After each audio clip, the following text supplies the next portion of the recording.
This is really going to be a fun show for you. We want you to sit back and thoroughly relax and have a great time. And so because you're such a quality audience rather than quantity tonight, I want you to act like quality, right? Right. Let's act like you're quality. Now I'll say it again. We have a quality audience tonight. I can't help but fool around, folks. But anyway, I got a joke to tell you.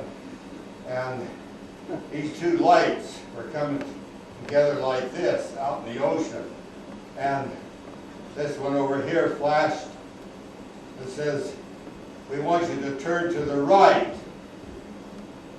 And immediately, and then this light over here flashed back and says, we want you to turn to the right.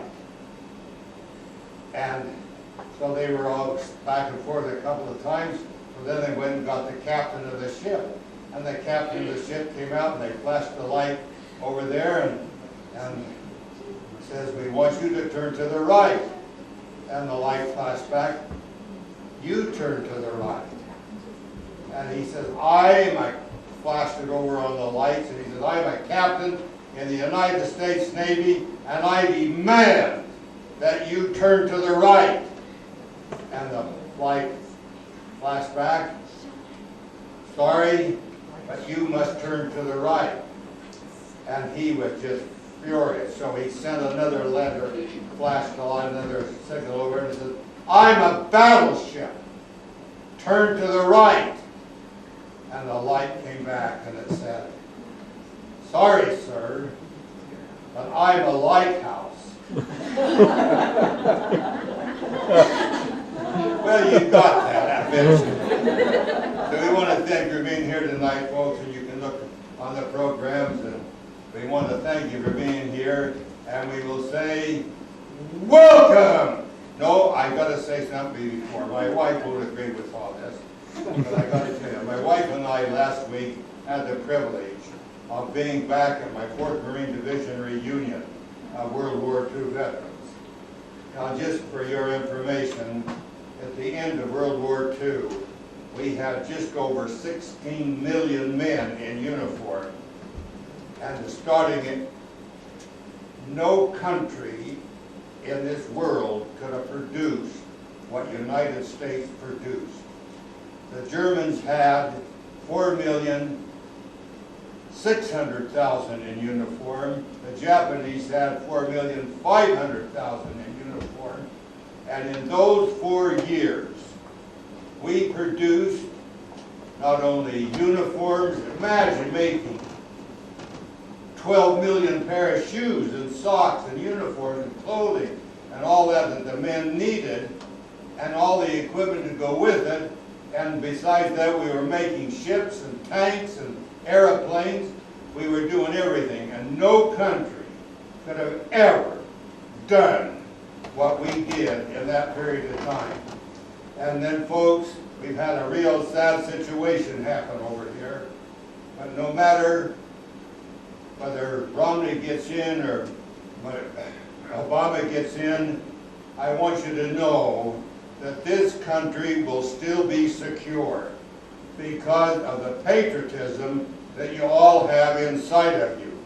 And that patriotism is unequaled by any country in the world. And this thing going on in Egypt and Syria and all the rest of that, or in Libya and all the rest of that, they want what you have.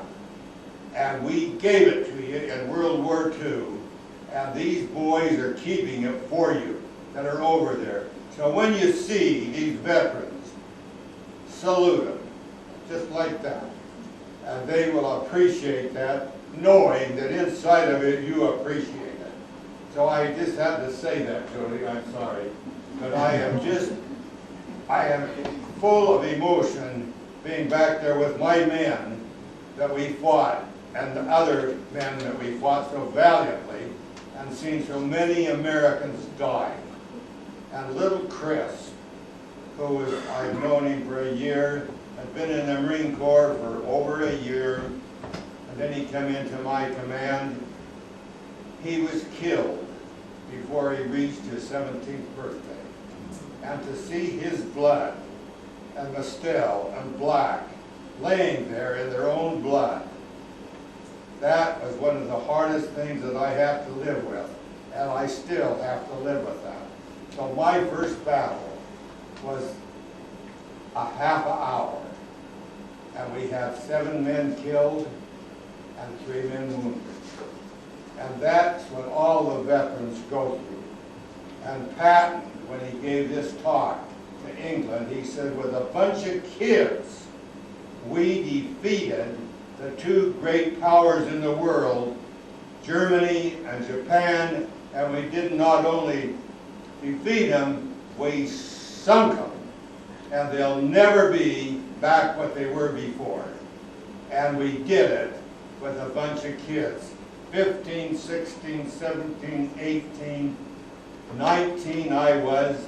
Most of our pilots were 19 years old and 20 years old that were fighting experienced German planes, experienced Japanese pilots. So folks, you have a great country, and I want you to appreciate it. And when you stand in the line and you see that flag go by, just think of what those stars and stripes represent. So I want to thank you for letting me cry on your shoulder, and I'll say, welcome to the Valley Center Playhouse. And thank you.